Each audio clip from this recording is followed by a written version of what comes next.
এই জুলাই অভ্যুত্থানে একমাত্র নিঃস্বার্থভাবে ভূমিকা পালন করেছে মাদ্রাসা শিক্ষার্থীরা এবং আলেমরা। আপনারা দেখেছেন আমাদের প্রাইভেট বিশ্ববিদ্যালয়ের শিক্ষার্থীরা অনেকটাই নিঃস্বার্থ, তবে তারাও বিসিএস দেন বা বিভিন্ন চাকরির পরীক্ষা দেন, অংশগ্রহণ করেন। কিন্তু আমাদের মাদ্রাসার কওমি মাদ্রাসার শিক্ষার্থীরা আলেমরা তারা কিন্তু কোনো সরকারি চাকরিতে অংশগ্রহণ করে না, কিন্তু পরীক্ষা দেয় না, তাদের কিন্তু কোটার প্রয়োজনীয়তা ছিল না। তারপরও তারা শুধুমাত্র আমাদের দিকে তাকিয়ে আন্দোলনে নেমেছেন, যাত্রা বাড়িতে রক্ত দিয়েছেন, সারা দেশে রক্ত দিয়েছেন, সারা দেশের আন্দোলনে সক্রিয় ভূমিকা পালন করেছেন। এইখানে আমরা দেখতে পাচ্ছি এই দুর্বল আলেম সমাজ মাদ্রাসা শিক্ষার্থীদেরকে দৃষ্টান্তমূলক ভাবে ন্যাক্কারজনক শব্দ চয়ন করেছেন যে তাদের প্রতি যে চাওয়াগুলো আছে সেগুলো নাকি মাহফুজ আলম দিবে না। এই মাহফুজ আলম, রাষ্ট্র কি তোর বাপের? একজন নিজের বাপের রাষ্ট্র বানাতে যা আজকে দেখ হাসিনের মতো ভারতে পালা গেছে। তোরা যদি তোর বক্তব্য যদি এইভাবে প্রত্যাহার না করিস, তোদেরকেও বাংলাদেশ ছাড়া করতে আমরা পিছপা হবে। যারা শাহবাগ কায়েম করে তাদেরকে গ্রেপ্তারের কোনো খবর নাই। যারা গুলি চালাইছে, যেসব আওয়ামী সন্ত্রাসীরা, তারা বলে আওয়ামী লীগকে তারা পুনর্বাসন করবে, প্রকাশ্যে ঘোষণা দিয়ে বলে। এমনকি তারা বলে কি যে তারা আওয়ামী লীগকে নিষিদ্ধ করবে, যখন রিট করছে তখন তারা রিট আবার ফিরাই নিছে। যারা 2000-এর উপর বেশি মানুষকে গুলি করে মারছে, কত বড় ঘৃণিত হইতে পারলে তারা এই আওয়ামী লীগ নিষিদ্ধ রিট ফিরায় নেয়। এবং আপনারা দেখেন আজকে জুলাই অভ্যুত্থান হয়ে গেছে প্রায় কয় মাস হয়েছে? 7 মাস হয়েছে। এখন পর্যন্ত কয়জনের বিচার হয়েছে? কয়জনকে গ্রেফতার করা হয়েছে? খুনিদের বিচার করার কোনো খবর নাই। উল্টা দিকে নিজ দলে আওয়ামী লীগকে পুনর্বাসন করতেছে ঢালাও ভাবে। আবার আর এক দিক দিয়ে যারা দুর্বল, যারা শুধুমাত্র ন্যায়ের দিকে তাকে আন্দোলনে অংশগ্রহণ করেছে, তাদের বিরুদ্ধে বিষোদ্গারমূলক বক্তব্য দেয়। আপনার বক্তব্য প্রত্যাহার করেন। যদি বক্তব্য প্রত্যাহার না করেন, সারা দেশের শিক্ষার্থীদের জন্য মাদ্রাসা শিক্ষার্থীরা আলেমরা যেমন নিঃস্বার্থভাবে নেমে এসেছিল, আমরা সারা দেশের শিক্ষার্থীরা মাদ্রাসা শিক্ষার্থী এবং আলেমদের সম্মান রক্ষাতে রাজপথে নেমে আসবে। এবং দেখেন কত বড় নির্লজ্জ হইতে পারে এরা। কি করতেছে? একদিকে যারা জুলাই অভ্যুত্থানে সক্রিয় অংশগ্রহণ করছে, রক্ত দিচ্ছে, জীবন দিচ্ছে, শহীদ হয়েছে, তাদের বিরুদ্ধে যেমন কথা কইছে, তাদের বিরুদ্ধে যেমন বলতেছে তাদের অধিকার দিবে না, আবার আর একদিক দিয়ে কি করতেছে? শাহবাগীদেরকে পুনর্বাসন করতেছে, শেষ করতেছে। তাদের দিকে তারা সিম্পাথি দেখাচ্ছে, সহানুভূতিশীল দেখাচ্ছে। এবং আজকে যে হামলা হয়েছে, আজকে হামলা কি এটা প্রথম না? 5 আগস্টের পরে এই শাহবাগপন্থীরা, এই লাল সন্ত্রাসীরা বারবার পুলিশের উপর হামলা করছে না? আপনারা দেখছেন যে যমুনাতে যাওয়া আন্দোলনকারীদের নিষিদ্ধ, তারপর বারবার তারা ব্যারিকেড ভাঙ্গা পুলিশকে হামলা করতে উদ্বুদ্ধ করছে। পরবর্তীতে পুলিশের সাথে সংঘর্ষ হয়েছে। প্রথমে হামলা কারা করছে? আপনার প্রত্যেকটা ভিডিও ফুটেজ চেক করেন, কারা পুলিশের উপর হামলা করছে। তাদেরকে তারা রিহ্যাবিলিটেট করতেছে, পুনর্বাসন করতেছে। তাদের বিরুদ্ধে কোনো কথা নাই। যারা দুর্বল তাদেরকে ঘায়েল করার যত চেষ্টা, কিন্তু এই শাহবাগী শক্তির বিরুদ্ধে তাদের কোনো কথা নাই। মাহমুদ আলম সাহেব মিডিয়ার মাধ্যমে আপনাকে হুঁশিয়ার করে বলতেছে, আপনি আপনার বক্তব্য প্রত্যাহার করবেন। আপনি যদি আপনার বক্তব্য প্রত্যাহার না করেন, অপেক্ষা করেন কি হয় দেখতে পাবেন। শিক্ষার্থীরা কি করে দেখতে পাবেন। অনতিবিলম্বে হামলাকারী এবং যারা আওয়ামী লীগকে ফেসিবাদ বানানোর মূল খলনায়ক ওই লাকি আক্তার সহ তাদের সহযোগী ইমরান সরকার সহ আর যারা আছে প্রত্যেককে গ্রেফতার করতে হবে। হামলাকারীদের গ্রেফতার করে বিচার করতে হবে। যারা নিরপরাধ তাদের বিরুদ্ধে কোনো কথা বলা যাবে না, কারণ তাদের যে প্রাপ্য ন্যায্য অধিকার সেটা বুঝাই দিতে হবে। এই আশাবাদ ব্যক্ত করে আমাদের কর্মসূচি এখানে শেষ করছি। আবারও বলতেছি, অন ক্যামেরা বলতেছি, মাহমুদ আলম সাহেব, আপনি রাখালরাহাত দুর্নীতির সাথে আমরা দেখেছি আপনার নিউজে আপনার সংশ্লিষ্টতা আসছে, এবং আমরা মনে করি আপনি প্রেশারাইজ করার মাধ্যমে ঢাকা পোস্টের নিউজকে প্রত্যাহার করেছেন। আমরা এটাই মনে করি। আপনার বিরুদ্ধে অনেক এলিগেশন আছে, আপনাদের প্রত্যেকের বিরুদ্ধে এলিগেশন আছে। আপনারা যদি বক্তব্য প্রত্যাহার না করেন, অন ক্যামেরা বলছি, আপনাদের বিরুদ্ধে সারা দেশের শিক্ষার্থীদেরকে সাথে নিয়ে আমরা আপনাদেরকে হাসিনার মতো করে দেশ ছাড়া করতে বাধ্য করবো।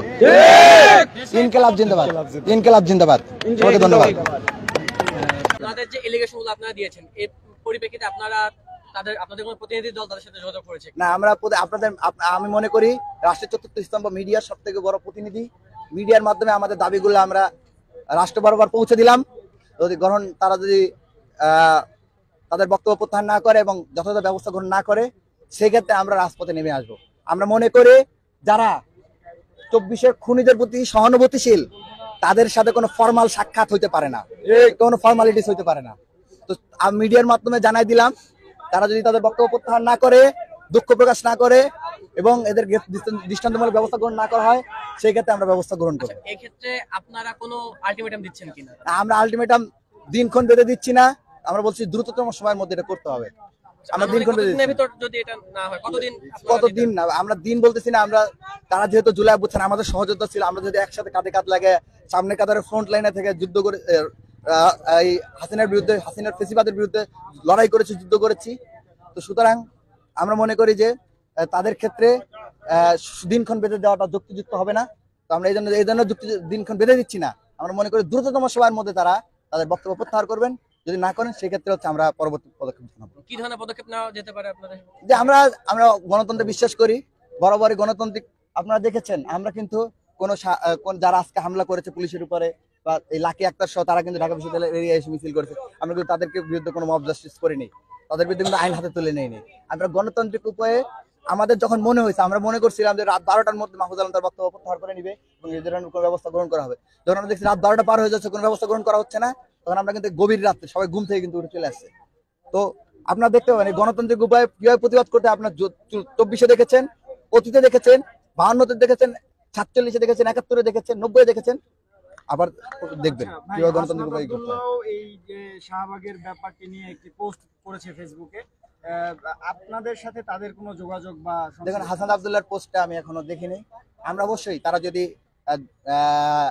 যারা জুলাই অভ্যুত্থানের ন্যায়ের পক্ষে যে শক্তি ছিল, নিঃস্বার্থ শক্তি ছিল, তাদের সেই শক্তির পক্ষে থাকেন, অবশ্যই আমরা তাদের সাথে যোগাযোগ করবো এবং একসাথে আমরা পরবর্তী কার্যক্রম ঘোষণা করব। আজকে যাদের সাথে পুলিশের হামলা হলো, সংঘর্ষের ঘটনা ঘটলো, তারা আবারও পরবর্তীতে আরো কর্মসূচি দিয়েছেন, এই এলাকাগুলোতেই তারা কর্মসূচি পালন করবেন বলেছেন। তো এই ব্যাপারে আপনাদের অবস্থানটা? দেখুন, কর্মসূচি পালন করা সবার গণতান্ত্রিক অধিকার, সবাই কর্মসূচি করতে পারেন জানমালের ক্ষতি না করে। এবং যারা সন্ত্রাসী, যারা হামলার সাথে জড়িত ছিল, তাদেরকে গ্রেফতার করার দায়িত্ব আইনের, পুলিশের। আমরা পুলিশের প্রতি আহ্বান জানাবো, প্রত্যেকেরই গণতান্ত্রিক রাইট আছে। বাংলাদেশের যারা নাগরিক তারা গণতান্ত্রিক উপায়ে যে কোনো প্রতিবাদ জানাতে পারেন। আমরা গণতান্ত্রিক উপায়ে আমাদের মিছিল করেছি, প্রতিবাদ জানাইছি, তারাও মিছিল করে গণতান্ত্রিক উপায়ে প্রতিবাদ জানাতে পারেন। কিন্তু যারা হামলাকারী তাদেরকে গ্রেফতারের দায়িত্ব হচ্ছে পুলিশের। আমরা প্রত্যক্ষ দিবালকের মতো ভিডিওতে দেখেছি, লাইভে দেখেছি কিভাবে পুলিশকে হামলা করা হয়েছে। সুতরাং এর জন্য আলাদা করে সাক্ষ্য প্রমাণের খুব একটা প্রয়োজন নাই। আমরা মনে করি ভিডিওই সবচেয়ে বড় সাক্ষ্য প্রমাণ হতে পারে, সেটার উপর ভিত্তি করে তাদেরকে গ্রেফতার করুন। আর তাদের কোনো বিক্ষোভ মিছিল বা এটা নিয়ে আমরা প্রতিহতের ব্যাপারে কোনো আমাদের বক্তব্য নেই। শুধুমাত্র যারা 24-এর গণহত্যার সাথে জড়িত, তারা ব্যতীত আর কারো গণতান্ত্রিক অধিকারের ব্যাপারে আমাদের কোনো প্রশ্ন নেই। শেষ একটা প্রশ্ন, যে তারা তো কিছু ছবি আজকে সোশ্যাল মিডিয়ায় ভাইরাল করেছে, যেখানে দেখা যাচ্ছে যে পুলিশ সদস্য নারীদেরকে মারতেছে, এরকম কিছু ছবি তারা ছড়িয়েছে। দেখুন, আপনি লাইভ ফুটেজগুলো চেক করলে দেখতে পাবেন যতবার হামলা হয়েছে, যতবার পুলিশের সাথে সংঘাতের ঘটনা ঘটেছে 5 আগস্টের পরে, ম্যাক্সিমাম ক্ষেত্রে আপনি দেখতেন যারা এই গোষ্ঠীটা আছে, একটা গোষ্ঠী, একটা গ্রুপ অফ পিপল, এই গ্রুপ অফ পিপল নিজেরা শতপ্রণোদিত হয়ে প্রথমে পুলিশের উপর হামলা করেছে, পুলিশকে অ্যাকশন নিতে বাধ্য করেছে। আমরা বেশিরভাগ ক্ষেত্রে দেখছি। আমরা বলছি না যে পুলিশ সম্পূর্ণ কি নিরপরাধ বা শতভাগ তারা এই যে নিরপরাধ এটা বলতেছি না, কিন্তু ম্যাক্সিমাম ক্ষেত্রে মানে যতগুলো ঘটনা ঘটছে 5 আগস্টের পরে, শতভাগ যে পুলিশ সবসময় ঠিক সেটা আমরা বলছি না। তো ম্যাক্সিমাম ক্ষেত্রে আমরা দেখতে পেয়েছি যে প্রথমে হামলা করা হয়েছে, পরবর্তীতে পুলিশ বাধ্য হয়েছে বা লাঠিচার্জ করার জন্য। তো প্রথমে যারা হামলা করছে তাদেরকে ব্যবস্থা করতে হবে, এবং অন্যায়ভাবে যদি কোনো পুলিশ সদস্য তার উপর হামলা করে থাকে অন্যায়ভাবে, তাহলে সেই পুলিশ সদস্যের বিরুদ্ধে ব্যবস্থা করতে হবে। লাকি আক্তারের ব্যাপারে শেষ দুইটা কথা। যে লাকি আক্তার কে? লাকি আক্তার হচ্ছে হাসিনাকে হাসিনা বানাইছে কে? সহযোগিতা করছে কে? হাসিনার ফেসিবাদকে শক্তিশালী করছে কে? আমরা বারবার বলছি, হাসিনাকে ফেসিবাদী বানানোর অন্যতম খলনায়ক এবং প্রধানতম খলনায়ক হচ্ছে এই শাহবাগিজম, লাকি আক্তার, গংরা। তো তারা যে হাসিনাকে সহযোগিতা করছে এবং 24শে জুলাই তার ভূমিকা করি, তারা তো 24-এর ছাত্র সমাজ রক্ত দিয়েছে, তাদেরকে তো আমরা দেখিনি।